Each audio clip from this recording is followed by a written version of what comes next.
From Tally to Cali, It's time to wake up. Wake up! Wake up! Warchant.com is your ultimate Seminole sports source. And this is Wake Up Warchant, presented by Cummins. Now here's Warchant.com's Aslan Hajavandi and Corey Clark. Wake up! It's Wake Up Warchant presented by Cummins. Coming up on today's show, it's the annual schedule show, everybody. What we like about the slate, what we don't, and ranking the toughness of the opponents. Wake Up Warchant presented by Cummins. CumminsLifestyle. Follow that on Instagram. Hooking you folks up with that ultimate tailgate package. We'll do generating discussion later on the week, the mailbag show. Cummins, an industry power leader, portable power, reliable power, quiet power. It's Cummins, everybody. Follow them again on Instagram, CumminsLifestyle, all one word. Warchant.com, your ultimate Seminole sports source. Come on home, try us out for a week. It's like $1. See if you like it. And then join for good, for life, hopefully. You can read all the awesome things that Ira writes, Matt Lasser reports on, as well as the columnist that is our lead writer, Corey Clark, co-host of Wake Up Warchant. It's been a long time, guys. Sorry about that. I'm back in Florida, Corey. Feels good. How are you, my friend? I'm good, buddy. How are you doing? I hope you had a wonderful trip to New York. Dude, you know, all in all, despite the fact that my flight Sunday got canceled and I had to spend like $200 in Ubers to go to the airport just to not get on a plane and go back to my hotel, it was awesome, man. It was. Maybe we can talk about it in another show, or maybe at the end of this show. Let's get to the football schedule, Corey. That's what people want, right? Yeah, absolutely. Let's go. All right. Do you want to say that you have a takeaway or two about this, Corey? Or should we just go through the whole thing? I guess off the rip. I hate like rattling off a whole bunch of information on the pod without like a visual aid. But here we go, everybody. Week 0, New Mexico State. And then we have a Monday ACC opener at home, Labor Day Monday against SMU. Yep. Week off at Alabama, Central Arkansas at home, Virginia at home, at Louisville on a Friday. Then there's a week off, Saturday at Miami. Well, not a week off, but it's a Friday game against Louisville. You're not playing that Saturday. Then you play at Miami on Saturday, October 17th. Bye week between the Miami and Clemson game. You host Clemson on Halloween night. Then they have back-to-back games on the road. A little bit of a trip. At Boston College, at Pitt, another Friday contest. NC State at home in the penultimate game of the regular season, and then a home finale against the Gators on Black Friday, running back that 2022 game, Corey. So, I don't know, looking at that, it shouldn't feel all that daunting, but, you know, we've seen what this team's looked like the last few years, and there's some question marks going into this one. I do like the fact they have a week 0 game, and that will be the first game of the year for SMU coming to Tallahassee on Labor Day, and a lot's riding on that one, man. It feels like. Yeah, I mean, sure, but like, what's not daunting when you've done what Florida State's done the last 2 years? You don't know the quarterback's going to be. You don't know how good the defense is going to be. Like, there's a lot of question marks, but all those other teams on the schedule, literally every single one, has plenty of question marks too. So it's hard to really, I don't know, predict what any of these teams are going to be. But you feel like at Louisville, Miami, Clemson, at Louisville, at Miami, and Clemson's a tough stretch. I don't know if Virginia at home, I don't know if that's going to be a tough game or not. I know Virginia won 11 games this past year, but Chandler Morris isn't their quarterback. Yeah. Who knows? And they got really lucky to win a lot of those games, so who knows how good Virginia is going to be. But you look at the schedule, man, I think you're looking at 9 bowl teams, probably 8 or 9 bowl teams. But you're allowed to be a bowl team too. Yeah. So, yeah, all in all, it's not a tough stretch. I think the SMU game, though, well, you know, the New Mexico State game's a good starting off point. You should win that game. You'll be favored by 3 or 4 touchdowns at the very least. And then after that, man, you start with a really good coach, man. I think he's a good coach, and we know that quarterback is good.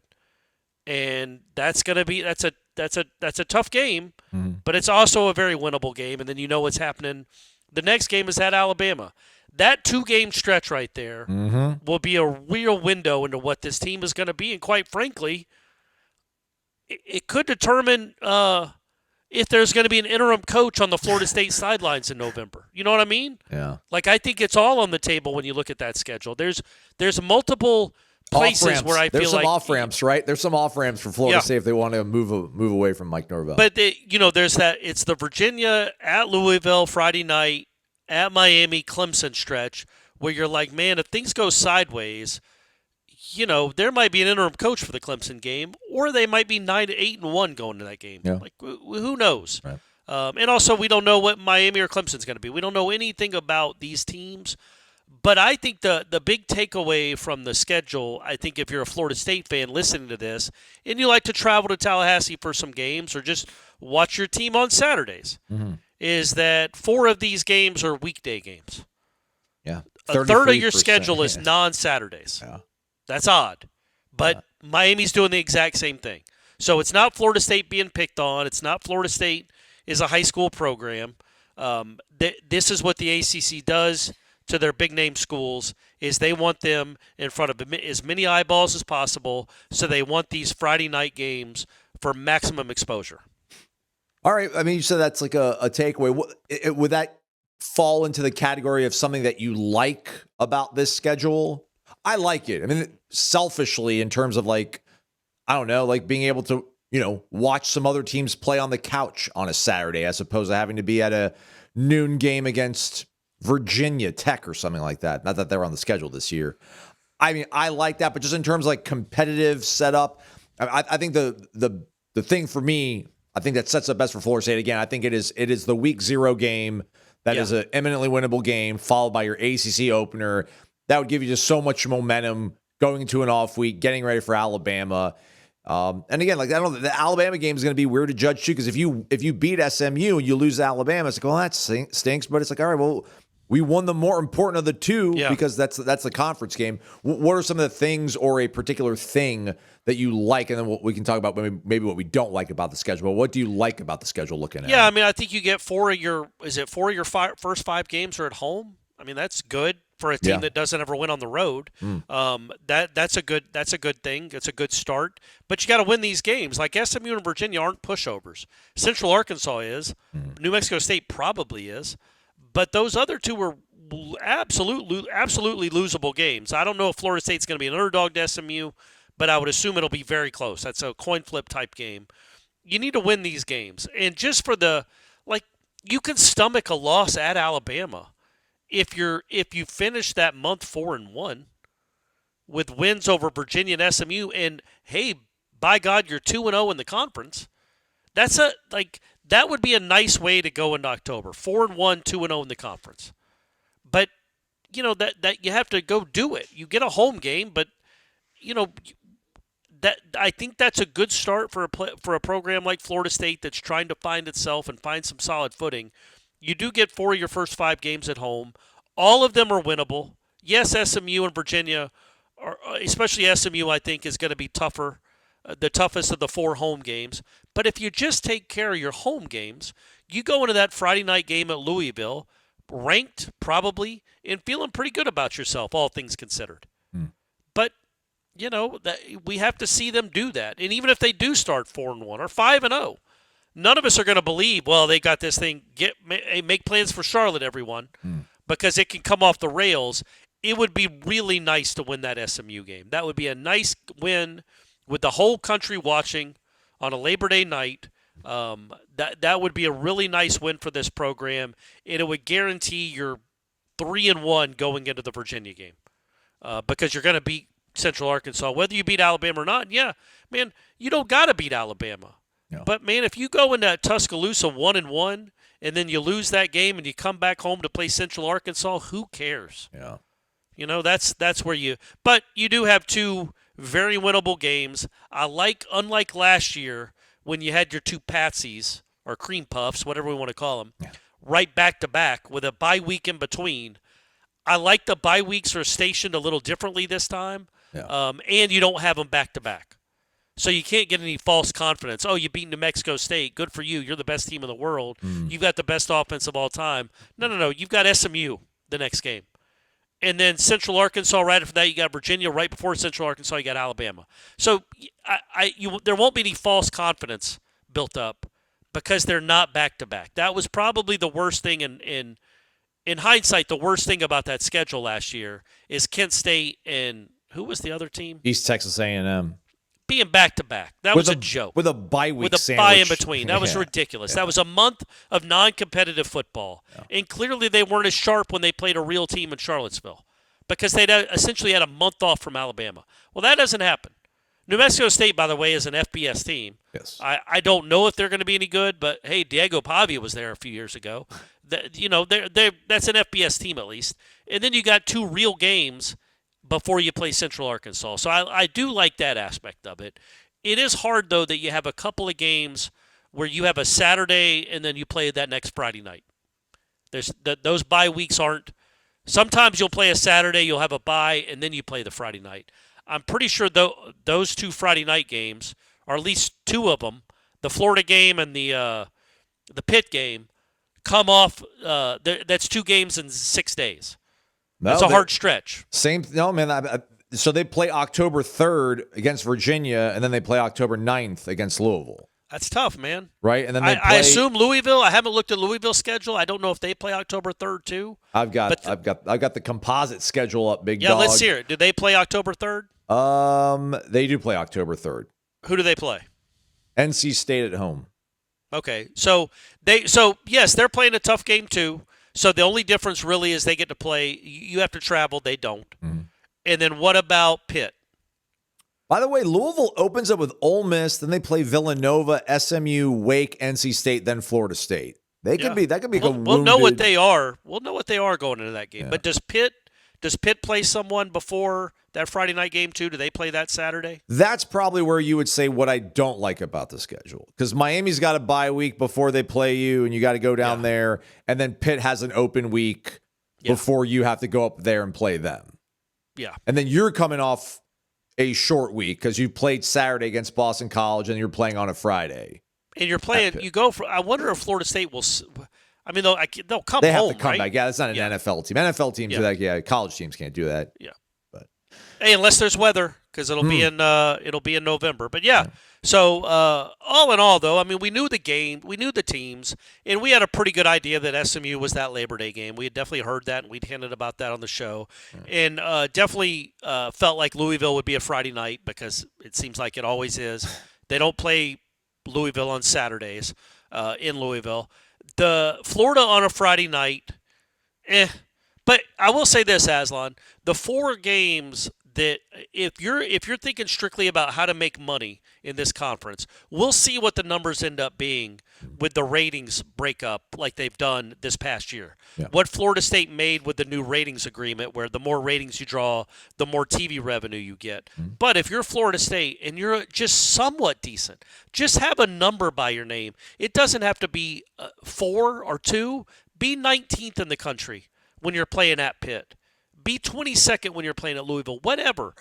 Be on TV on a Friday night where you're somewhat relevant, and you'll get a lot of ratings. And the more ratings you get because you're playing these Friday night standalone games, the more money the bigger cut you're getting from the TV revenue, which should, either it helps you buy a better roster next year, or it helps you buy a payout, or helps buy a better coach. Buy a better coach. Yeah. But either way, that's not bad. That's not necessarily a bad thing to have those 4 games where you'll get Florida State and Boston College. Florida State Pitt on a regular Saturday in November. Not going to get a ton of viewers. Yeah. You got to compete with the whole rest of the country. But if they're playing on a Friday night and they're the only game in town, like FSU, SMU, that's going to get millions upon millions of viewers. That's good for the bottom line as long as you're just somewhat decent and you're not an embarrassment where people, if they're tuning in at all, are tuning in because you're having another bad season and they want to watch you lose. Yeah. So let's hope that happens and they're somewhat decent. If they're somewhat decent, a schedule with 4 standalone games on top of at Alabama on a Saturday, that's not bad, man. That's not a bad, and a Clemson and a Miami. So your 3 biggest draws, Alabama, Clemson, and Miami, are all going to be on Saturdays, and then those are going to get millions of views anyway. and then you have 4 other games that are going to get millions of views because they're standalone games. That should lead to you being either the first, second, or third highest rated, probably first, highest rated team in the conference, which should give you more money. Yeah. And what I like is if you don't feel like traveling on a Friday to watch the Noles on the road or something like that, you can go to Corner Pocket Bar and Grill on a Saturday, Corey, because the Noles already got a dub on the column heading into the weekend. 6 Saturdays this year, everyone. 6 Saturdays this fall where you can go to Corner Pocket and watch all the other games in the country because your team isn't playing. 6 of them. So enjoy it, I guess. Yeah. But definitely go to Corner Pocket. Tuesday, later tonight, Trivia night, 7 p.m. Thursday night, bingo night, $1,000 up for grabs. It's bingo. Yeah, you don't have to flex your trivia know-how or anything to win this money. It's just luck of the draw. It's bingo. Ice cold drinks, delicious food. I was at a bar in the Lower East Side, Corey. I'm like, you know what? This feels like the sister location of the Corner Pocket Bar and Grill. It was awesome. Had good energy, but it wasn't quite the CP. So if you're in Tallahassee, put in your GPS 2475 Appalachia Parkway, or if you're on your phone, you can go on your browser and put in cptallybar.com and check out the menu of everything you can do. The Corner Pocket Bar and Grill, 2475 Appalachia Parkway, cptallybar.com, the website. Ace is the place with the helpful hardware, folks. Why would you wander around a warehouse store looking for paint when you could just swing by your neighborhood Ace? In addition to Ace's award-winning service, we have top-rated paint brands. Plus, our color matching technology allows us to match any color. So stop wandering and start painting. Head to your neighborhood Ace today. In Crawfordville, your home convenience store is Ace Home Center and Napa Auto Parts, located at 2709 Crawfordville Highway. We are back. It is Wake Up Warchant, presented by Cummins. On Instagram, follow CumminsLifestyle. Look at it. So Pitt's got, I think, Miami of Ohio in week 1. It's hard to tell the difference between the Miami of Ohio and the Maryland logo these days, but I'm pretty sure it's Miami of Ohio. So they got Miami of Ohio, UCF, Syracuse, some team with a bison. Bucknell. Oh, okay. Virginia Tech, NC State, Boston College, Miami, Georgia Tech, off week, then Florida State. All that to say, that could be a sneaky, maybe ranked on ranked ACC showdown. Just because, a lot of this the non-conference slate for Pitt's pretty they can navigate that, I would think. Yeah, and I think they've got a good quarterback. I assume that kid is still there. Reed, did he leave? Did he go in the portal? No, I think he exhausts his eligibility. Oh, thank heavens. But yeah, the Herschel kid is a good quarterback. And you look at that schedule. I know you didn't ask me about this, but yeah, man. Look, ranked on ranked, man. Just get to a bowl, Florida State. We'll worry about rankings later. Again, it's all possible, but it's hard to It's weird when you're coming off 2 straight losing seasons to try to formulate any kind of coherent thoughts about what this game might be in November or October of next year, because literally we have no idea. We don't. But we do know when you look at that schedule, a lot of teams with quarterback, I wouldn't say issues necessarily, but question marks. Mm-hmm. Miami, have no idea what that quarterback's going to be. Could be Mensa, probably will be Mensa, unless he's, in a courtroom somewhere, having to, testify in the case against Duke's case against him. Don't know who Alabama's quarterback is going to be. Yeah. Don't know who Louisville's quarterback is going to be. And we might know that they're going to be because they got guys in the portal, or I think we have a good idea who's Alabama quarterback. I guess it'll be a battle. They got a couple of 5-stars that'll be battling out. But they're going to be their first year starting. Yep. And so that does bode well. But then again, same with Florida State. And right now, when you look at Florida State's quarterback situation, man, whether it's Ashton Daniels or Sperry, nobody on this schedule, none of those other 12 teams, maybe New Mexico State and Central Arkansas, none of them are scared of Ashton Daniels or Kevin Sperry. Just like right now, you're not scared of whoever Boston College's quarterback is going to be, or Virginia's. Mm-hmm. I don't even know who Virginia's. I don't know either. Yeah, I'm not sure. So that I guess that's kind of the way of the world in college football in 2026 anyway. Is there's not a lot of carryover for quarterbacks. Oh well, Virginia got Bo Prabula, who was at Penn State. He's the one that opted out before their playoff stretch 2 years back, and they went to Missouri. But Did he play at Missouri? Yeah, but he broke his leg. Okay. And he was up and down. It was not like a seamless transition, but he's he's not nearly as heralded or renowned. Doesn't have as much experience as Chandler Morris had. But he's a guy that can give you a problem on a good day. But yeah, I mean, I would say it's probably a bit of a step back from what they had last year. So. Yeah, in Florida, we don't know who their quarterback's going to be. We also have no idea how good that team is. I guess it's going to be the backup the kid from Georgia Tech. Yeah. And he might be awesome. We'll see. That's a big gamble they're taking there because he's never really played a lot of football. I think he's got something to him, but we'll see. It's one thing to be the backup quarterback at Georgia Tech where nobody knows your name, and now be the starting quarterback at the University of Florida. Good luck handling that if you can. And if he can, he might be a real one. But I guess we haven't really talked about it yet. The Friday night Florida game, Yeah, you did that once. Why What's the about? I don't know, man. I just do Ohio State and Michigan play on Friday? Do Auburn, Alabama? I know they have they did in the 80s a couple times. Auburn and Alabama did. They don't really anymore. Texas and A&M used to play on Black Friday. Yeah. They used to be their thing. And Georgia Tech have done it. I think 2 years in a row now. And Georgia's a pretty big program. Georgia Tech sold themselves out a home game, right, to do it at Mercedes. But the year before, that crazy 6 overtime game or whatever, that was a Friday night. I'm almost positive that was a Friday night game in Athens, where Georgia Tech kind of choked that one away there at the end.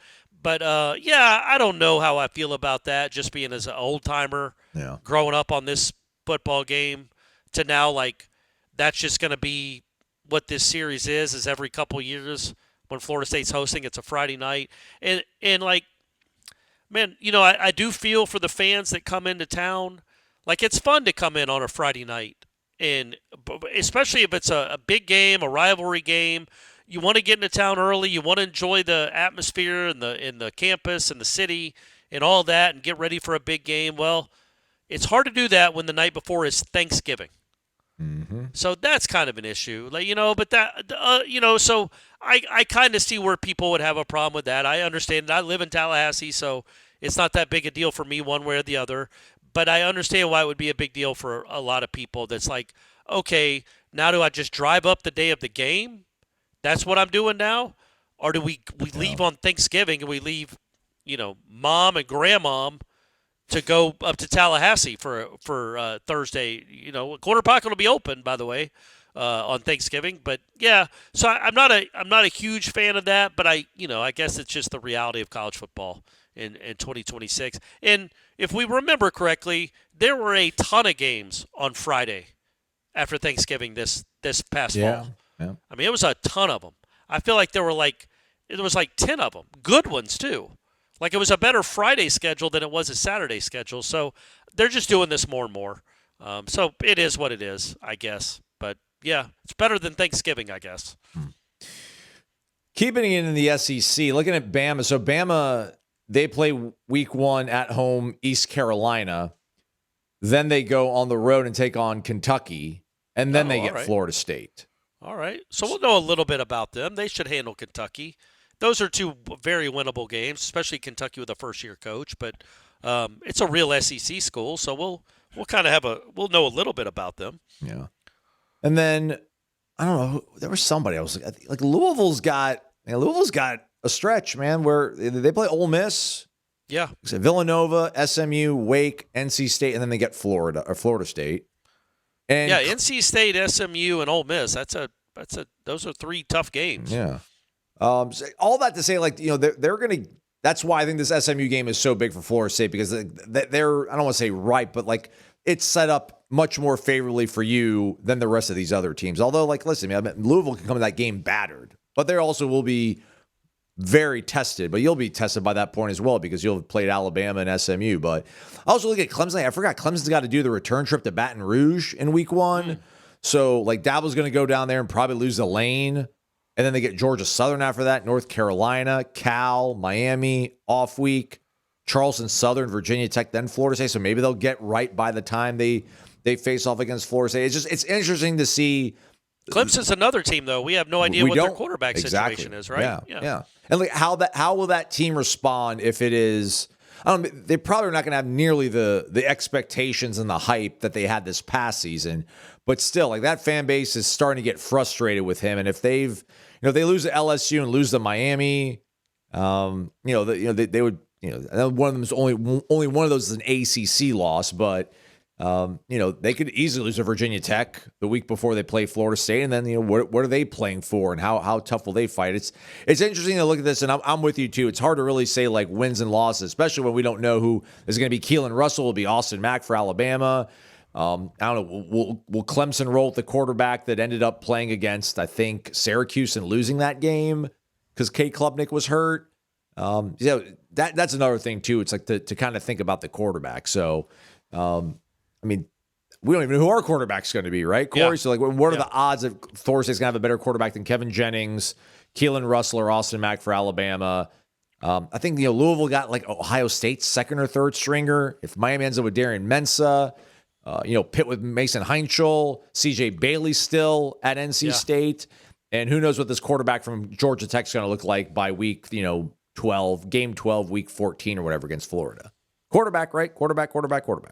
Yeah, that's what a lot of it's about. Well, and again, Florida State's in that's a big question mark at this program too. So we'll see who wins that job. But yeah, I think overall, what I thought was interesting though, Aslan, if you look at that, I thought this was really interesting. If you look at the ACC composite schedule, do you have that in front of you? Yes, sir. Go to Clemson like November 7th and go to their date. Yeah. Their game. What does it say? Syracuse on the 6th. It says right? Let me zoom in. It does. We got flex scheduling now? That's what I think those three, that weekend, the week before, and the week before that, I think the ACC, I have not read anything on it, but it looks to me like the ACC has carved out like 3 or 4 games per weekend that could be flexed to a Friday night game. Like you go to the week before, go to the Halloween week. There's games there too. Yeah, Cal's got an NC State game week 9 that could either be Saturday, or Friday. Halloween, or it could be a Friday game. Cal also the week before that, same thing when they're taking on SMU. They'll be heading to SMU for that one as well. So Duke NC State's a flex game. Clemson's got like a flex game against Syracuse, like you point out. Yeah, that is very, very interesting. Jim Phillips. Very innovative. I don't mind it. I don't mind it because what you don't want is you don't want Cal playing Duke if both teams are 2-7. It makes no sense. So what do? You put them on Saturday if they're both struggling? Yes. Okay. Yep. And you put the game where at least one of the teams is playing for something or has a star player, or both teams have winning records. I would assume whatever week of that Clemson game is Clemson-Syracuse. I've got to imagine just for the ratings itself, Clemson will be the team. They'll be playing that Friday. They're going to flex that one. But I thought that was that's how I'm reading it. I haven't read anything on it, but I've never seen a composite schedule with ORs before like that. Yeah. So I'm assuming they told these schools, look, there is a chance you're going to be playing that Friday night. We'll let you know 13 days out. Yeah. Or 10 days out or whatever. Hey, by the way, you're playing on Friday night, not Saturday.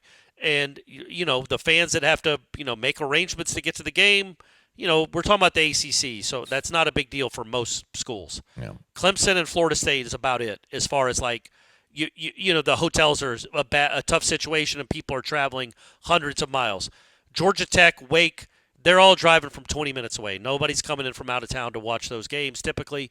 So, yeah, I thought that was really interesting, just like I thought it was interesting that they announced they were moving the title game, at least for this year, to Saturday at noon. Don't like it.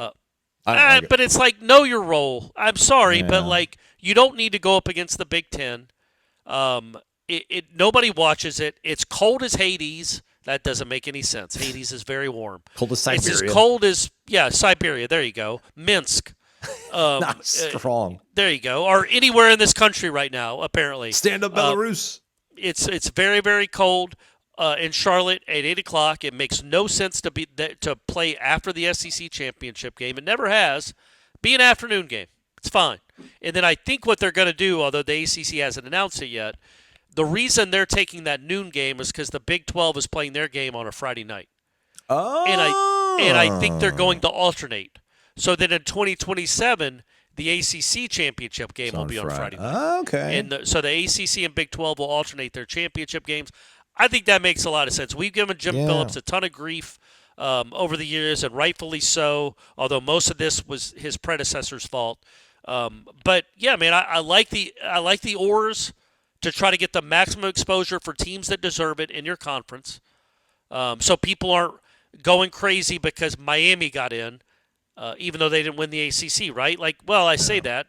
Your champion didn't even get into the tournament this past year. So showcase your good teams more.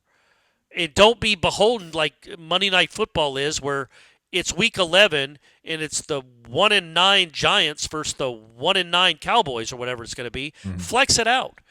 And so that makes a lot of sense at that time of year to be flexing those games. So I thought that was we didn't talk about it on the show on the Warchant YouTube show. You hop on the Smash?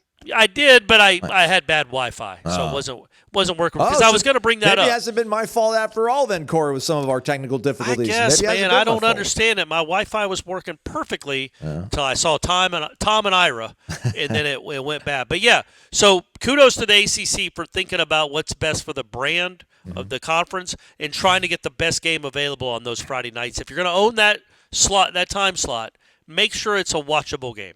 So good for them.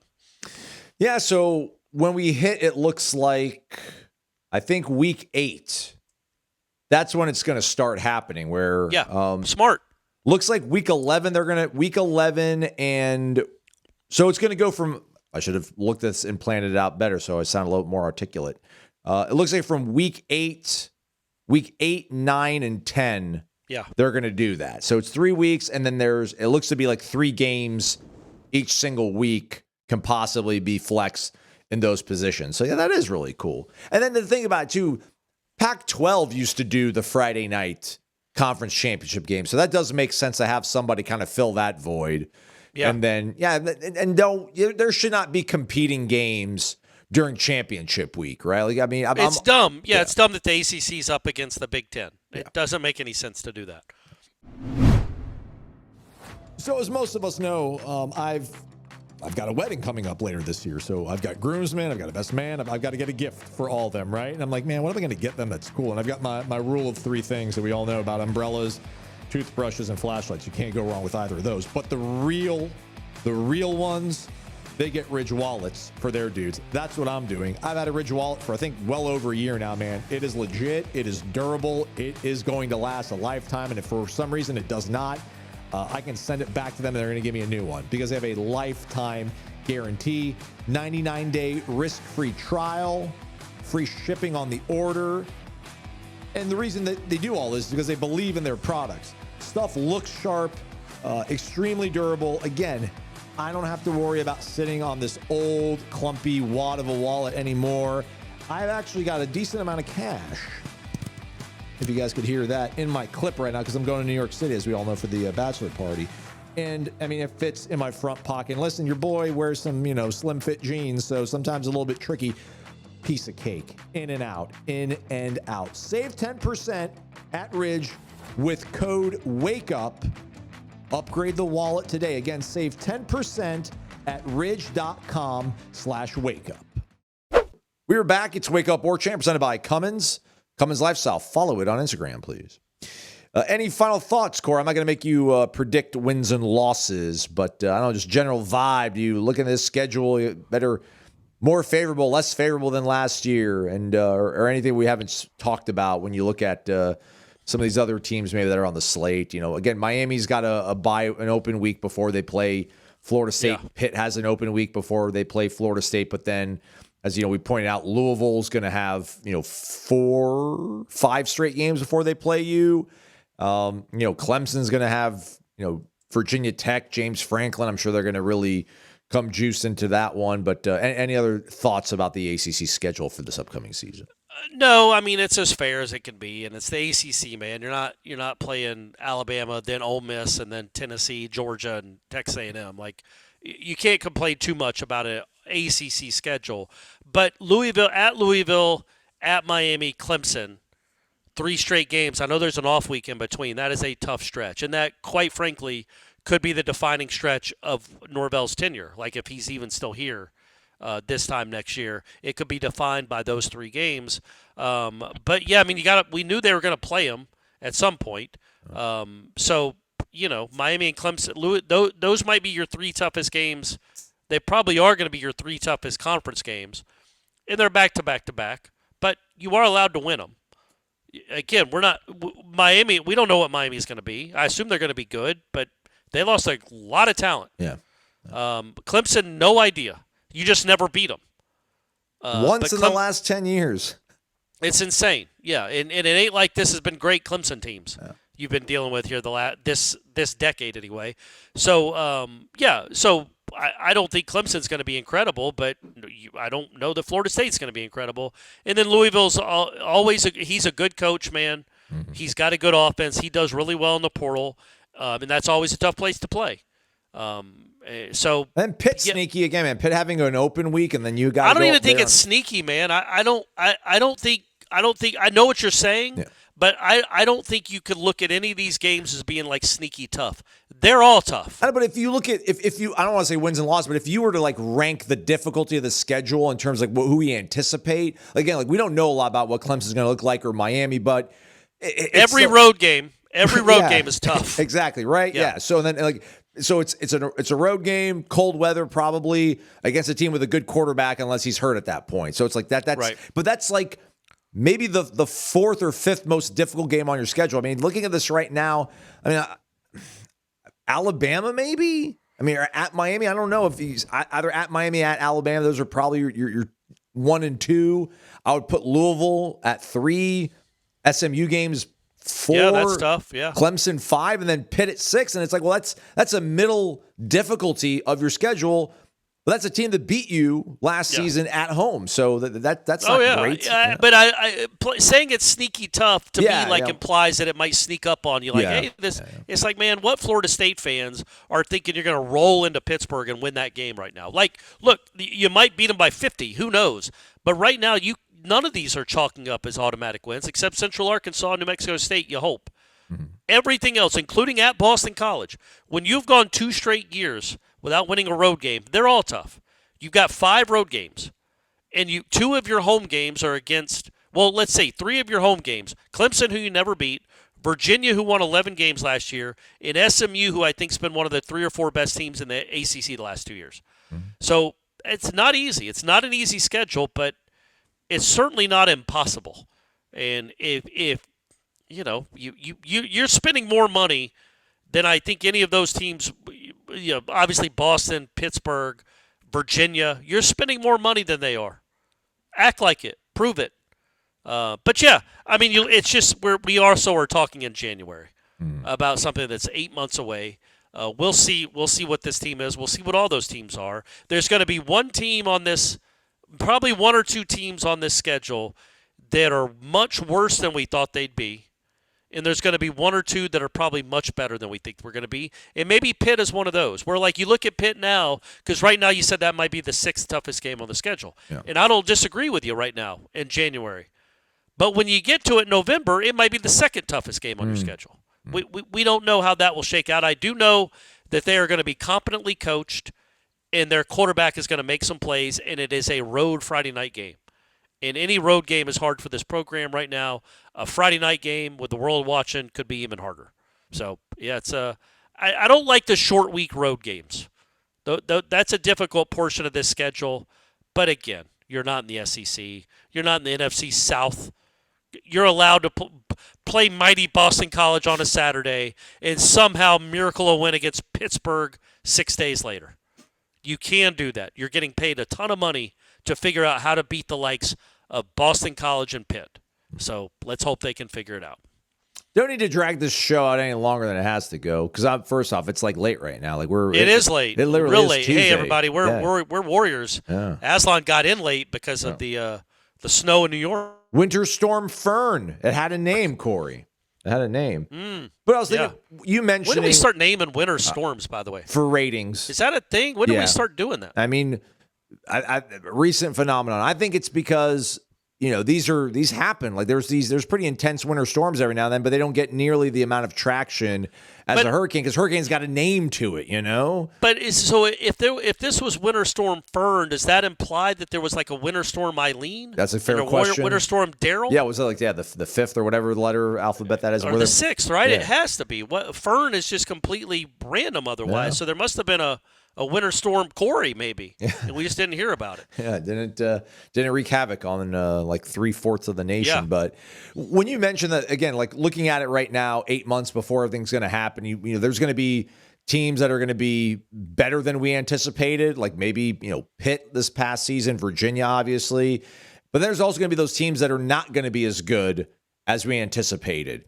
Clemson was one of those teams, right? Like I think we had a whole episode where I was pretty much gassing up Clemson. Like they're back, they're got everything set up, and they're going to, this is Dabo's revenge party coming up this year, going and showing everybody, hey, this is my team I built from scratch. So, but they were worse than we anticipated they could possibly be, and you still couldn't beat them. That might be another like weird angle to look at this schedule in terms of, we can't identify it right now, but when we're in the middle of October, you're like, all right, well, these three teams that we thought were going to be really tricky, like they are not nearly as good as we anticipated. They have to win those games. Like those are going to be the games they're going to have to. Like if Heinz, they don't have to. Well, that's a difference between, I don't know, that'll be the difference between just making it to a bowl game and literally having something legitimate to kind of build off of going into 27, I would think. I think that's going to be the difference. Well, I just say they don't have to because it's this program here recently. They don't have to win anything. Yeah. It would be nice if they did. But, yeah, man, yes, I would think 8 wins, 7 or 8 wins, you feel about this thing, but it's certainly better than the alternative. Getting to a bowl would be nice.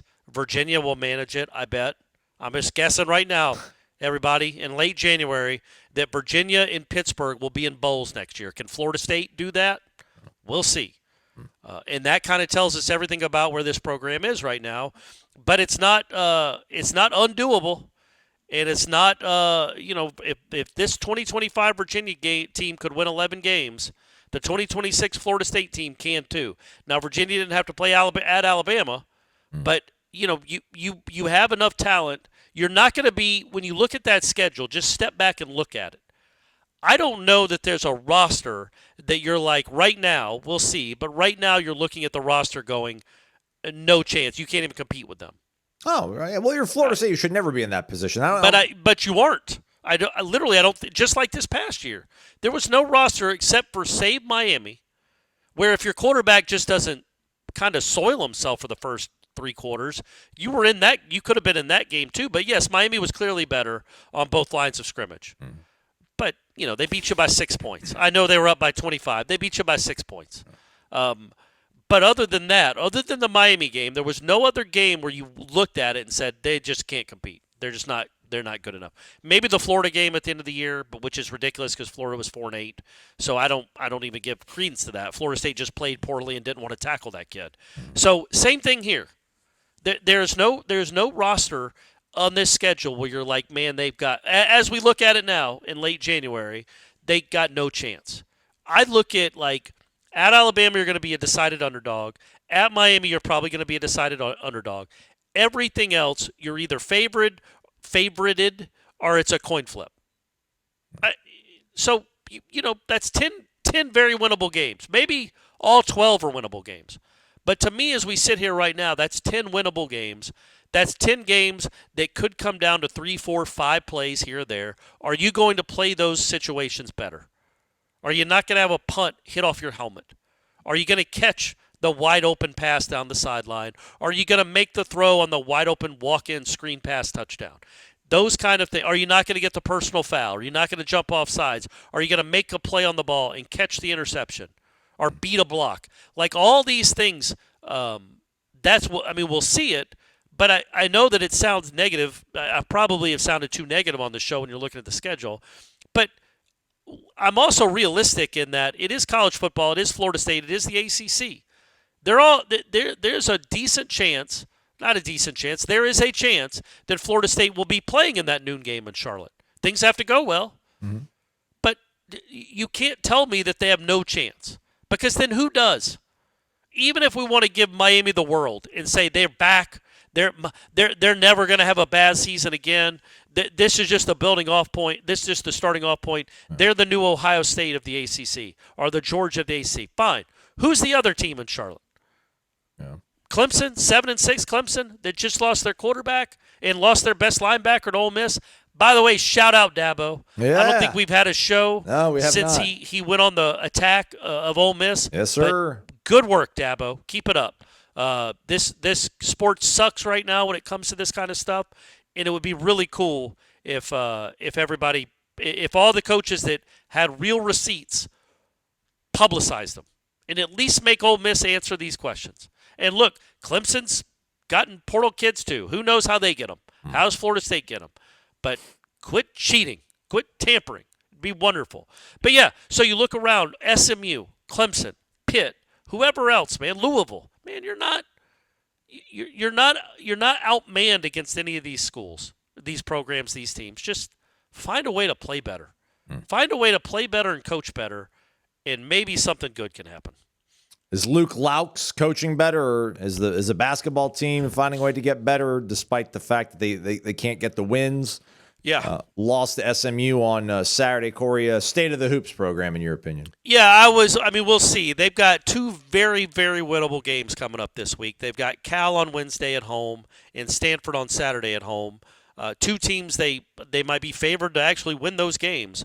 But yes, man, this is what I like to see, and we'll see how long it lasts. As soon as I say this, they're probably due for another 50-point loss. But that NC State game on a Saturday at noon was probably the single worst moment I've seen for Florida State basketball since I've been doing this. Like, it was the most embarrassing, humiliating thing I've ever seen. And they had a year where they lost to two Ivy League schools. I think Luke Laux was on that team, by the way, and they ended up making the Sweet 16. But they've had some horrible moments and some embarrassing moments, nothing that I've seen like that. That was just a humiliation of unbelievable proportions. They followed that up by competing against Syracuse but losing, but playing well on the road. Losing a game they should have won to Wake Forest, but playing hard and playing well, I thought, taking the fight to Wake. Then going and beating Miami at Miami. And Miami's going to be a tournament team. And Florida State inexplicably went in there and held them to 63 points and won the game. And then going and playing SMU, looking like they were about to be blown out at halftime, down by 12 points. I think they were down by maybe 13 or 14 points early on in that half, and then took the lead. And then we're back and forth, and it's a one-point game with 30 seconds left or something. That, to me, just the fight they show and the way they play, it takes me back to the you guys, I don't pat myself on the back much. I promise I don't. Not publicly. But yeah, when I asked Luke that question about the Wake game where McCray had the crazy 11 turnovers, they were horrible shooting from three, but because they played so hard and rebounded so well and played defensively the way they did, they had that game won. They were in a game with a good team. They've been playing like that since, and that's fun to watch. They are playing hard at least. They out-rebounded SMU. I don't think they out-rebounded Miami, but they came close to out-rebounding them. And Miami is one of the best rebounding teams in the conference. They're just playing harder. Just play harder. Give us something to cheer for. Give us something to root for. Like that NC State effort was so awful, but you know what they did, Aslan? They got better from it. Responded. They didn't just spiral. They did respond. It was funny. Luke said that Saturday in his postgame after the SMU is he likes how they've responded, that life is about response, and I wanted to be like I wasn't there, obviously. Easy, Luke, calm it easy. down with that word. Nobody in this, no Florida State fan wants to hear the word response much anymore. But it's true, and it's right. That's why Norvell preaches it like he does, because that's the telltale sign of if you have a tough team or not. Will they respond? And they did punch back, and they do fight. At least these last four games, they've given you something to believe in. And I thought that was the most entertaining, best game of the year. SMU just had a kid that hit some crazy NBA shots, and they won the game, but they had to go win it. Florida State didn't give it to them. McCray was really good. There was somebody else for Florida State that was LeJay Jones had a really nice game. That was good to see. He hit 4 threes. He hadn't hit more than 2 threes in a game since the one he hit 10 against Georgia Southern back in late November. So that was cool to have him have some threes go down. Maybe that'll get him going from beyond the arc. But yeah, I liked it. I liked the way they played. They're not going to the tournament. They probably won't even have a winning record because of the way Luke's scheduled to start the season. But they should win some more ACC games. That was a fun game to watch on the road, to fight like that, to really take the fight to SMU and not just go quietly into the night when they're down by 13 at half, but really come right out in the second half and take the lead. That was really cool to see, and hopefully it's something to build upon. Amen, that was brother. a lot. I talked way too much there. I apologize. That's good. I don't have a voice right now for whatever reason. By the way, before we go, yes, sir. I think at least 3 more FSU soccer players have turned pro, including Jordan Dudley. Are they going to have a team to field next year? Like, how does this work? Are they just going to do they moonlight and can they play professionally and then play? No, I don't think so. The way it was written is I haven't asked anyone, but I'm assuming they're done. It said Dudley finished her college career with. So Jordan Dudley, I just want to give her a shout out because apparently she's a pro soccer player now, and she's done playing soccer at Florida State. Will go down in the pantheon of one of the great athletes in Florida State history. When you take into account the individual accomplishments she had, all the goals and points and assists she had, but then also she won 2 national championships and was arguably the best player on 2 national championship teams. I don't know if there's another athlete in Florida State history besides Walter Dix who you could say that about, was the best player on multiple national championship teams. Should have been could have been. Well, no, I was going to say it should have been Warwick Dunn, but he wasn't the best player on the 93 team. So yeah, that just shout out to her. She's one of 8 Florida State Seminole players off that national championship team that has now turned pro. We got to get Pinsky on the show. All right. I want to know what's going on. I want to know how all this works. We'll get him. But also just to have him talk about that team and how awesome that was that they won another national championship. All right, good. Then that'll help out a show, and then we'll do a mailbag show as well. Everybody get involved. No bachelor party updates? Yeah, it was great, man. Okay. Nothing. That's all I wanted to hear. Yeah, nothing too epic because we're all a little bit older. Everyone's got married and kids, so it's not like everyone's going to go out and philander on the clock. Not that I would have admitted it on this nationally acclaimed show. That on a podcast? But no, it was awesome, man. Like we stayed in the Lower East Side. Thursday night, like hopped around a bunch of bars, like got after as soon as we got to town. Friday, we went to the Gillis. Did you wear a hat that said Bachelor or anything like that? No. Oh, no. okay. I don't know if people do that anymore. Well, like everywhere we went, they were like, "Hey, it's his bachelor party," and then people would buy me shots, and it was like, "Please stop telling people it's my bachelor party, guys." But Friday, we went to Madison Square Garden. Maybe not the best arena in the world. Maybe not the best arena in the world, Corey. Okay, all right. Very maybe it's better seats. for basketball than comedy. Very cramped seats. No, it's not. It's not the acoustics or anything. It's not the sight lines. Just like the seat in front of you. Like you have to. And I'm like 6'1". Like my knees were like at an acute angle because of how close the chair in front of me was. My one buddy couldn't make it because his mother-in-law was having health problems. He's 6'7". I'm kind of glad he didn't come. He would have been miserable. But man, Shane Gillis, I think Shane Gillis is hilarious. Yeah, but me too. He had, I think Dan Soder's a guy that he's friends with that he has a podcast with. Then they had Michael Che. Dan Soder, by the way, I believe is married to Katie Nolan. Real good for him. Remember Katie Nolan, who I think she used to be on ESPN, sports personality. Yeah. So then, like, he was like, "Oh, we got, I've known this guy forever. He's been on SNL." I'm like, "Why would you introduce Shane Gillis as the guy from SNL? Because he never actually was on SNL because he." Right. He got kicked off. Yeah. Right. Yeah. But then he's like, Michael Che. And I'm like, oh, that's cool. Michael Che. And then Michael Che does his set. It's hilarious. And then he's like, give it up for our next guy. He's an absolute legend. Dave Attell. And I'm like, oh, what? Like what? Dave Attell? Yeah. Dave Attell does 15-minute set or whatever, 20-minute set. And then Dave Attell's like, all right, Shane's going to come out in a little bit, but we got somebody else to give it up for. Give it up for Louis C.K., everybody. Louis C.K. comes out. Louis C.K. does like a 15, 20-minute set. Absolutely kills it. And then Shane Gillis comes out and does 45-minute, maybe hour-long set. So I saw Dave Chappelle back in 2006, like at Ruth Eckerd Hall back in Clearwater. And I don't remember him having maybe more than one opener. So for I them think it's because where you were, though, right? Like that's what makes it. Seeing it in New York at Madison Square Garden is awesome. Because I saw Nate Bargatze at the Civic Center in Tallahassee, and he was very funny, and he's a very funny comedian.